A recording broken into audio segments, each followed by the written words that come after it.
शुरुआत करते हैं जम्मू कश्मीर के अमरनाथ में देवों के देव महादेव के दर्शन के लिए भक्तों का महामेला लगा हुआ है।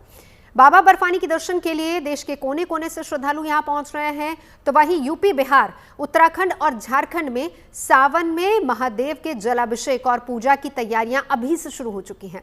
कांवड़ यात्रा के लिए हरिद्वार से लेकर गाजियाबाद और बैद्यनाथ धाम तक प्रशासन अभी से ही तैयारियों में जुट गया है। कांवड़ यात्रा के पूरे रूट पर पुलिस की तैनाती होगी और हाईटेक तरीके से यात्रा मार्ग की निगरानी की जाएगी।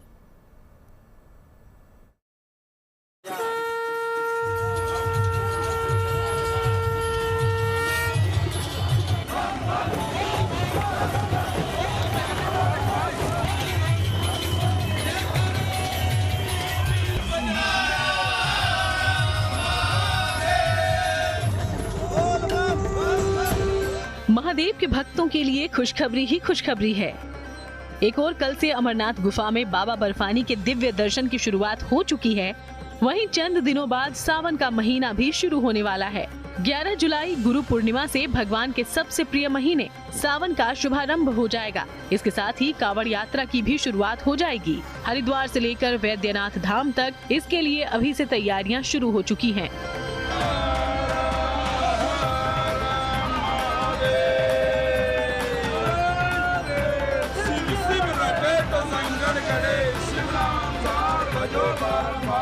हिंदू धर्म में सावन के महीने का खास महत्व है। ये महीना भगवान शिव को समर्पित होता है। मान्यता है कि इस महीने में भगवान भोलेनाथ को सिर्फ एक लोटा जल चढ़ाकर प्रसन्न किया जा सकता है। मान्यता के मुताबिक सावन में महादेव की पूजा अर्चना करने से मनचाहा फल मिलता है और जीवन के कष्ट दूर होते हैं। कांवड़ अपने आप में एक ऐसा पर्व है जो श्रवण के द्वारा प्रारंभ हुआ और अनेकों ऋषि महर्षियों और भक्तों ने समय समय पर भगवती गंगा और अपने माता पिता को कंधों पर लेकर के तीर्थ यात्राएं कराई। आज का जो भौतिक स्वरूप है कांवड़ का, वो वास्तविकता में एक तपस्या का जीवन है। जो भारत, खास करके उत्तर भारत के विभिन्न राज्यों से जो लोग हरिद्वार आते हैं, सर्वप्रथम माँ गंगा का स्नान करते हैं, भगवान दक्षेश्वर का अभिषेक करते हैं, उसके बाद अपने शरीर पर जो है गंगा जल के कलश लेकर के वो प्रस्थान करते हैं। तो ये अपने आप में एक ऐसा पर्व है जो 12 महीने में एक बार आता है। गंगा 5 प्रकार से मुक्ति, भक्ति और वैराग्य प्राप्त कराती है। गंगा सबसे पहले ज्ञान देती है, गंगा सबसे पहले ज्ञान देती है, फिर गंगा वैराग्य देती है, गंगा ज्ञान भक्ति, फिर गंगा दूसरी भक्ति देती है, तीसरा वैराग्य देती है और चौथा अंत में मोक्ष देती है। तो इसलिए धर्म, अर्थ, काम और मोक्ष को चाहने वाले गंगा जल को लें और महादेव को अर्पित करें। ये परंपरा अनादिकाल से है। सावन आने में अभी कुछ दिन बाकी हैं, लेकिन अभी से ही हरिद्वार कांवड़ियों से गुलजार है। गंगा जल लेने के लिए दूर दूर से भोले के भक्त आ रहे हैं। कोई गाजियाबाद से पहुंचा तो कोई कानपुर से। ये कांवड़िए यहाँ से गंगा जल लेकर जाएंगे और सावन के महीने में भगवान भोलेनाथ का जलाभिषेक करेंगे।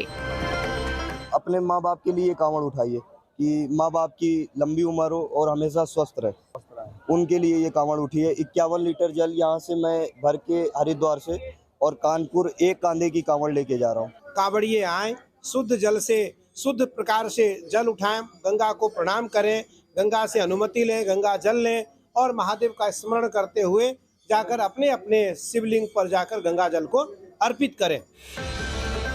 हरिद्वार में कांवड़ मेला 23 जुलाई तक चलेगा। इस दौरान करीब 7 करोड़ श्रद्धालुओं के आने की संभावना है। इस दौरान पूरी धर्म नगरी कांवड़मयी, शिवमयी हो जाती है। कांवड़ यात्रा को लेकर हरिद्वार जिला प्रशासन ने व्यापक इंतजाम किए हैं।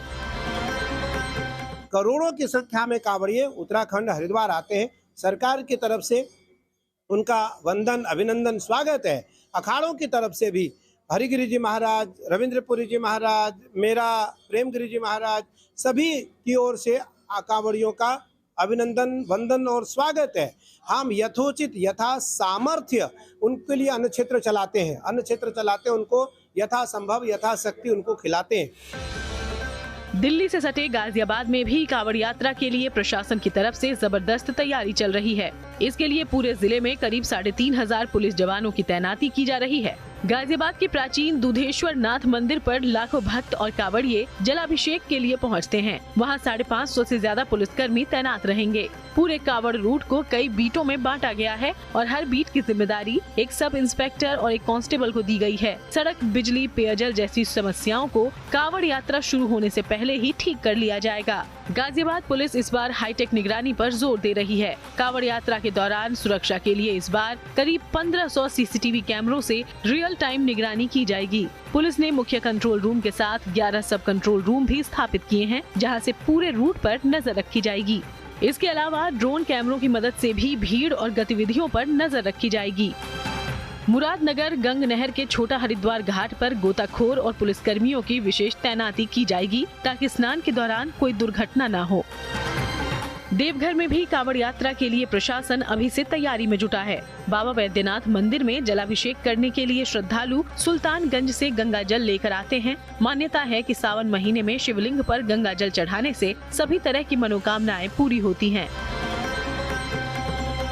पूरे सावन में भगवान भोलेनाथ के भक्त गंगा तट तक जाते हैं। वहां स्नान करने के बाद कलश में गंगा जल भरते हैं। फिर कलश को कावड़ पर बांधते हैं और अपने कंधे पर लटकाकर अपने इलाके के शिवालयों तक लाते हैं और शिवलिंग पर अर्पित करते हैं।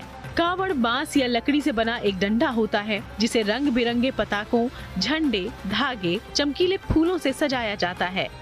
इसके दोनों सिरों पर गंगा जल से भरा कलश लटकाया जाता है। कांवड़ यात्रा के दौरान सात्विक भोजन किया जाता है और शुद्धता का विशेष ख्याल रखा जाता है। पूरी यात्रा के दौरान कांवड़िए बम बम भोले जय शिव शंकर के जयकारे लगाते हैं। आस्था और भक्ति का ये नजारा बेहद खास होता है। देवघर से शैलेंद्र मिश्रा, हरिद्वार से मुदित अग्रवाल और गाजियाबाद से Mayank Gaur, good news today.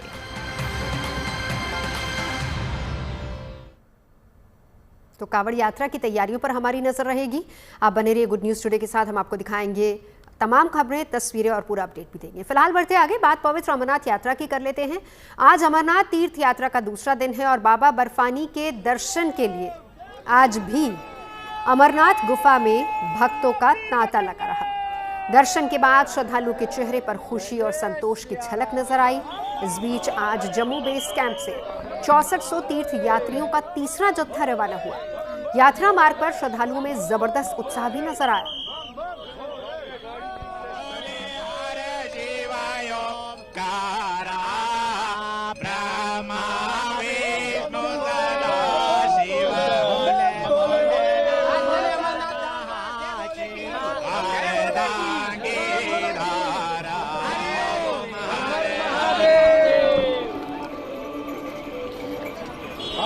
Shambhu जय बोले, जय बोले, बोले की बोल, करे की बोल, हर हर महादेव।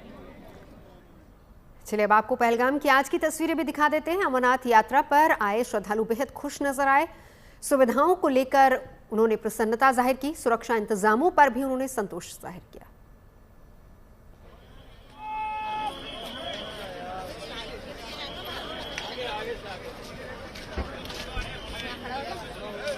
मन में ये मनोकामनाएं सब सुख शांति समृद्धि हो सभी के पास। मन में इतनी उत्साह है कि कहा नहीं जा सकता है, क्योंकि बाबा बर्फानी धाम के जो दर्शन हैं वो एक छोटे दर्शन नहीं है, बहुत महत्वपूर्ण दर्शन है। और हर एक भारत वर्ष में रहने वाले हर व्यक्ति की एक श्रद्धा है जो चाहता है कि बाबा बर्फानी धाम के दर्शन करना चाहिए।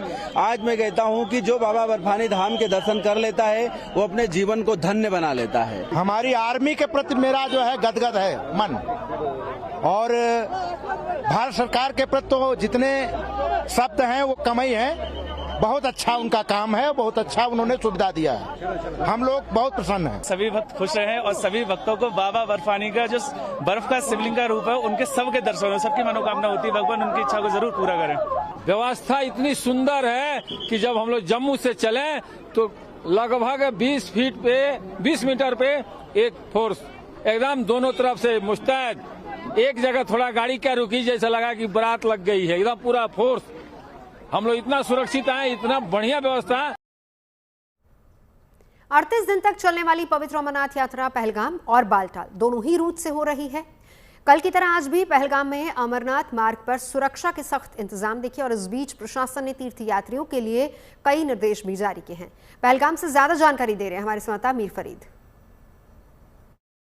यात्री देश के अलग अलग हिस्सों से यहाँ आए हैं और जोश जैसे कल था वैसा ही आज नारे जो लग रहे हैं, कई लोग भजन गा रहे हैं और बात एक ही है कि वो काफ़ी खुश हैं। सुरक्षा के जो प्रबंध किए हैं सरकार ने, उससे उनको काफ़ी कॉन्फिडेंस मिला है।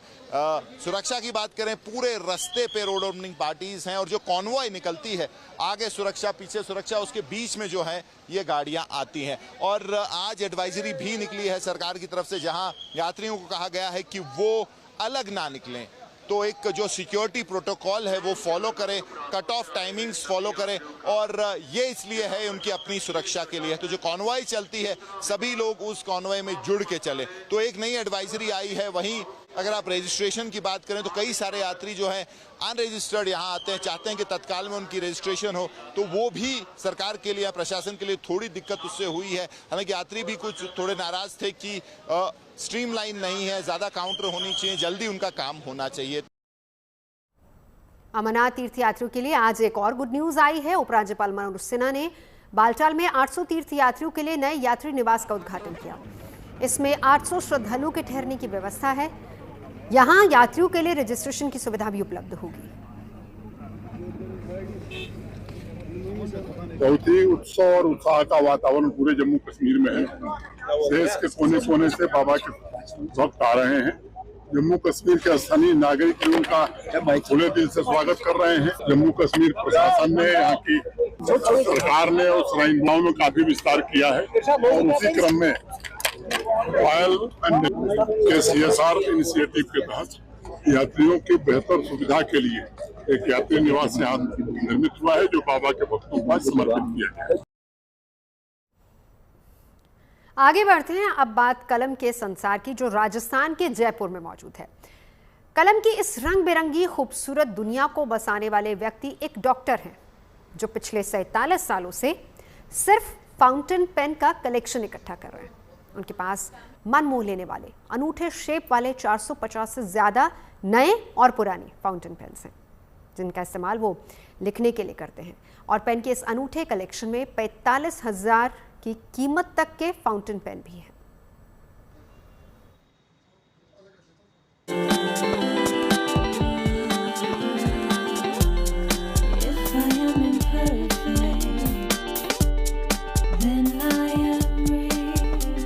कहते हैं कलम में वो ताकत होती है जो दुनिया बदल दे। हाँ, पर क्या आपने सोचा होगा कि कलम की ऐसी रंग बिरंगी खूबसूरत दुनिया भी हो सकती है?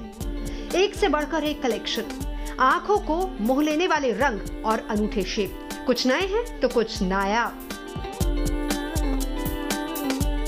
बॉल पेन, रोलर पेन और जेल पेन के इस दौर में ये खजाना फाउंटेन पेन का है और इस खजाने के मालिक एक पेडिट्रिशियन यानी कि बच्चों के डॉक्टर हैं, जो अपने नन्हे मुन्ने पेशेंट्स की तरह ही इस नायाब कलेक्शन का भी बहुत ख्याल रखते हैं। हर व्यक्ति का कोई ना कोई शौक होता है, चाहे वो किसी का खाने पीने का हो, कहीं घूमने का हो या कोई चीज़ इकट्ठा करने का हो। ऐसे ही हमारे साथ जयपुर के एक चाइल्ड स्पेशलिस्ट हैं डॉक्टर विवेक शर्मा, जो चाइल्ड स्पेशलिस्ट होने के साथ साथ खुद के बचपन का सपना भी पूरा कर रहे हैं, जो कि है पेन, स्याही और पेन सही करने के टूल्स। इन सभी को इकट्ठा करना और खास करके फाउंटेन पेन्स का हम यहाँ पे कलेक्शन देख सकते हैं।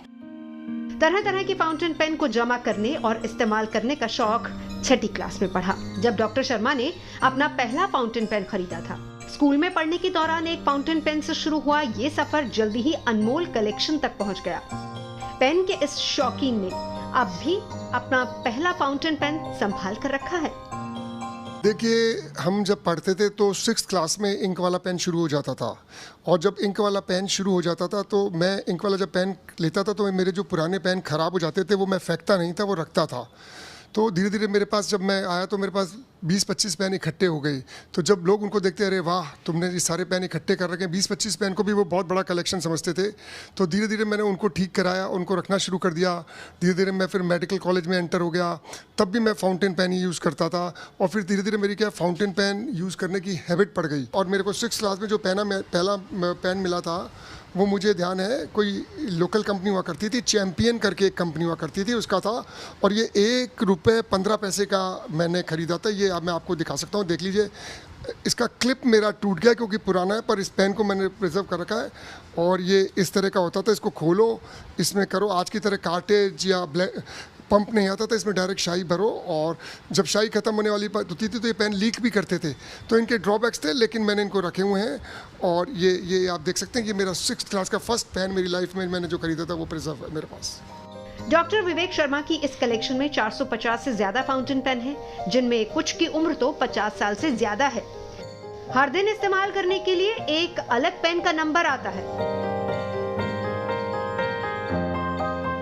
मेरे पास जो पेनों का कलेक्शन है वो सब पेन वही हैं जो मैंने मेरी लाइफ में यूज़ किए। मैंने कभी भी वो पेन नहीं लिया कि जो मेरे को किसी ने एंटीक पेन मैंने खरीद के शौक में डाला हो। पेन मेरी लाइफ जब शुरू हुई थी तब से जो पेन है मेरे, वही पेन मैंने इकट्ठे करके और उनको प्रिजर्व कर रखा है। मेरी 6th क्लास से लेके और मेरे अभी तक के जो जितने भी पेन मैंने यूज़ किए वो सब कलेक्ट कर रखे हैं। हर पेन यूज़ करता हूँ मैं। हर महीने मेरे पास 450 से ऊपर पेन है, तो मैं हर महीने मेरे 30 पेन अलग निकाल लेता हूँ, उनकी एक गुच्छा बंच बना के कि ये 30 पेन इस महीने यूज़ करने, और उनको टेबल पे रख लेता हूँ। और जब वो महीना ख़त्म होता है तो फिर उनको साफ़ करके रख देता हूँ और दूसरे 30 पेन मैं निकाल लेता हूँ। तो रेगुलर मेरे सारे पेन रेगुलर सर्किल में काम में आते रहते हैं, साइकिल घूमती रहती है उनकी।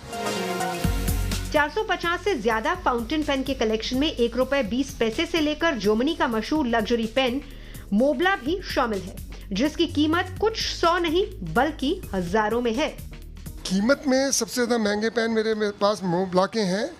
ये 2 पेन हैं, एक की कीमत इसमें करावन उस समय स्पेशल एडिशन निकले थे तो ये उस मोबला के हिसाब से कम कीमत के हैं, लेकिन वैसे बहुत महंगे। एक अराउंड 45,000 रुपीज़ का है और एक 38,000 रुपीज़ का है, 45,000 और 38,000 रुपये। तो ये मैंने शौक से ख़रीदे थे, ये मैंने रखे हुए हैं क्योंकि मैंने ख़रीदे थे। लेकिन फंक्शन इनका वही है जो सस्ते पेनों का भी होता है और महंगे पेनों का, पर एक ये स्टेटस सिंबल माना जाता है। और उस समय मैंने शौक था मुझे, मैंने इनको खरीदे थे और रखे हुए हैं इनको। परिवार में चौथी पीढ़ी के डॉक्टर विवेक शर्मा के पास न सिर्फ नया पेन है, बल्कि उनके पास इन फाउंटेन पेन से लिखने के लिए इस्तेमाल होने वाली अनोखी इंक यानी कि स्याही भी है, जिनमें से कई तो अब मिलती भी नहीं। डॉक्टर शर्मा ने 50 तरह की स्याही की बोतलें संभाल कर रखी हैं। इनमें कई देश दुनिया से भी मंगवाई जाती हैं। जो मैं यूज़ करता था उनके सबके एक एक पॉट मेरे पास पड़े हुए हैं। पहले जैसे कैम्बलिन इंक आती थी, फिर ये चेल पार्क की इंक आती थी। ये देखिए चेल पार्क की इंक आउटडेट हो गई है बिल्कुल। ये चेल पार्क की रही, ये देखिए ये रेड कलर की चेल पार्क मेरे पास पड़ी हुई है। इसी तरह मैं सुलेखा इंक यूज़ करता था, तो ये मेरे पास सुलेखा के पुराने डिब्बे पड़े हुए हैं। ये 1980s के हैं, अब आनी बंद हो गई है सुलेखा और अब नए एडिशन के साथ आ रही है। उनके नए डिब्बे मेरे पास ये वाले हैं। मैंने वापस रीयूज़ शुरू कर दिया, रीमैन्युफैक्चरिंग उन्होंने शुरू कर दी क्योंकि आधी फैक्ट्री बांग्लादेश में चली गई थी इनकी, तो ये वापस रीमैन्युफैक्चरिंग शुरू कर दी है। और इसी तरह ये इंक ब्रिल, ये साउथ में बहुत पॉपुलर इंक है, चेन्नई में चलती है, ये मैं यूज़ करता हूँ। और मेरी तमिलनाडु से और इंक भी आती हैं, ये इस तरह की इंक आती हैं। इनमें टोपास की इंक है, ये इसमें ये डालने का भी होता है। तो ये सारी इंक्स मैं यूज़ कर रहा हूँ। ये देखिए ये इंक जो हैं ये 15 कलर्स हैं इसमें। ये purple, green, red, brown, black, even ये लाइट ब्राउन, मस्टर्ड कलर, ये सब तरह की इंक्स इसमें हैं। पहले क्या जैसे खाने की गोलियां आती हैं, ऐसे इंक की टैबलेट्स आती थी, तो ये जो बाकी इंक्स तो 70 पैसे, 80 पैसे, 85 पैसे की पड़ती थी। तो लेकिन मैं वो टैबलेट लाता था, ये 10 पैसे 15 पैसे की 4 आ जाती थी। और इनको 2 टैबलेट्स को 1 लीटर पानी में मिलाओ तो 1 लीटर इंक बन जाया करती थी। तो ये टैबलेट्स हम यूज़ किया करते थे और ये टैबलेट मैंने अभी भी प्रिजर्व करी हुई है उस समय की, आप देख सकते हैं ये बिल्कुल। और ये 4 कलर्स में आती थी, red, green, black and blue. तो ये मैंने प्रिजर्व की हुई। ज़्यादातर मैं ये यूज़ करता था, इंक हम कभी कभी खरीदते थे। पेन कलेक्शन के इस शौक ने विवेक शर्मा को पेन का डॉक्टर भी बना दिया है। अब वो दूसरों के पेन को भी रिपेयर कर देते हैं। इसके लिए वो सुनारों के औजार का इस्तेमाल करते हैं। डॉक्टर विवेक शर्मा के लिए हर पेन की अहमियत उनकी कीमत से नहीं बल्कि कहानी और भावनात्मक जुड़ाव से तय होती है। और दिलचस्प बात तो ये है कि वो इंटरनेशनल फाउंटेन पेन सोसाइटी के सदस्य भी हैं, जिसमें देश भर से केवल 7 सदस्य शामिल हैं। जयपुर से रुदम जैन के साथ bureau report, good news today. और अब आपके काम की खबर, क्योंकि भागदौड़ भरी इस जिंदगी में इंसान की सबसे बड़ी कमाई उसकी सेहत है, लेकिन जब गंभीर परिस्थितियों में इलाज के फैसले खुद लेने होते हैं तो ये और भी मुश्किल हो जाता है। लेकिन अब मुंबई में पीडी हिंदुजा अस्पताल ने मरीजों की इस समस्या का हल ढूंढ निकाला है और इसके लिए यहाँ लिविंग विल क्लिनिक शुरू किया गया है, जिसमें मरीजों को उनके मुश्किल वक्त में उनकी मर्जी से इलाज कराने की आज़ादी होगी।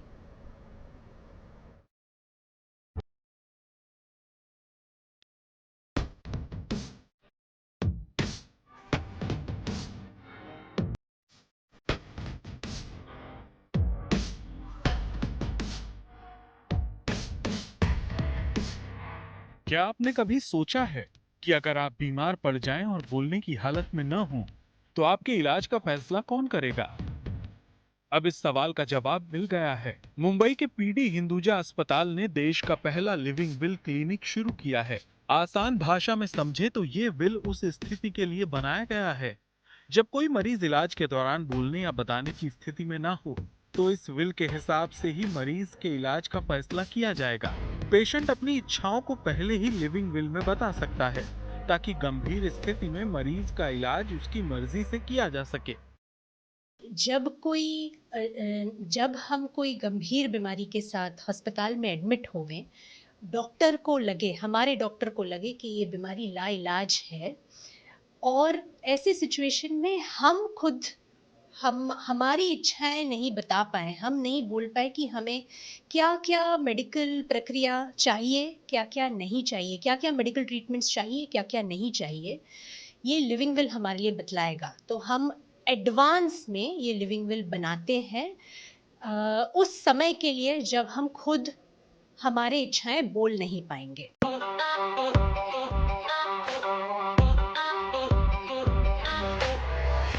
लिविंग विल एक तरह का कानूनी दस्तावेज है जिसे अब पीडी हिंदुजा अस्पताल में बनाया जा रहा है। इस विल के जरिए पेशेंट पहले से तय कर सकते हैं कि अगर आप गंभीर बीमारी या दुर्घटना की वजह से फैसला लेने में असमर्थ हो जाएं, तो आपके इलाज का तरीका क्या होगा, ताकि आपकी इच्छा का सम्मान हो और आपके परिवार को मुश्किल फैसले न लेने पड़े। 2 मूल विभाग होते हैं लिविंग विल में। पहला ये कि हम ये लिखित व्यक्त करते हैं कि हमें कौन से मेडिकल प्रोसीजर्स या प्रक्रियाएं चाहिए और कौन से नहीं चाहिए in the event of a terminal illness. ये हमें याद रखना है कि लिविंग विल सिर्फ तब लागू होगा जब भी हमारी बीमारी टर्मिनल मानी जाएगी हमारे ट्रीटिंग डॉक्टर्स से। कोई भी बीमारी के लिए लिविंग विल लागू नहीं होता है। खास बात है कि लिविंग विल को कोई भी स्वस्थ इंसान या किसी गंभीर बीमारी से जूझ रहे मरीज भी बनवा सकते हैं, और ये बिल गंभीर स्थिति में मरीजों को उनकी मर्जी के इलाज की पूरी आजादी देता है। ये लिविंग विल पेशेंट्स जिनको कोई गंभीर बीमारी ऑलरेडी डायग्नोज हो चुकी है वो भी आके बना सकते हैं, हेल्दी लोग भी आके बना सकते हैं। कभी कभी लोगों को डर होता है कि सपोज कोई रोड ट्रैफिक एक्सीडेंट हो जाए, कोई सड़क हादसा हो जाए जिसकी वजह से हमें क्रॉनिक इरिवर्सिबल ब्रेन डैमेज या बहुत ही serious brain damage, vegetative state जिसको बोलते हैं, अगर ऐसे सिचुएशन में हम पड़ जाएं तो फिर हम क्या करेंगे। तो कोई भी ऐसी लाइलाज बीमारी जिसमें आगे ट्रीटमेंट बहुत मदद नहीं करने वाली है, ये सिचुएशंस के लिए हम शुरुआत से ही लिविंग विल बना के रखते हैं। कुल मिलाकर ये विल मरीजों को तय करने की ताकत देता है कि जिंदगी के मुश्किल दौर में इलाज का फैसला मरीज की मर्जी से हो। इस विल के जरिए मरीज की इच्छाओं को पहले से ही जान लिया जाएगा और उसी के अनुरूप गंभीर स्थिति में मरीज का इलाज किया जाएगा। मुंबई से धर्मेंद्र दुबे के साथ bureau report, good news today. खबरें सच्ची होनी चाहिए, अच्छी खुद ब खुद लगती हैं। Navjot Randhawa signing off. आप सुनते रहिए गुड न्यूज, देखते रहिए गुड न्यूज टुडे।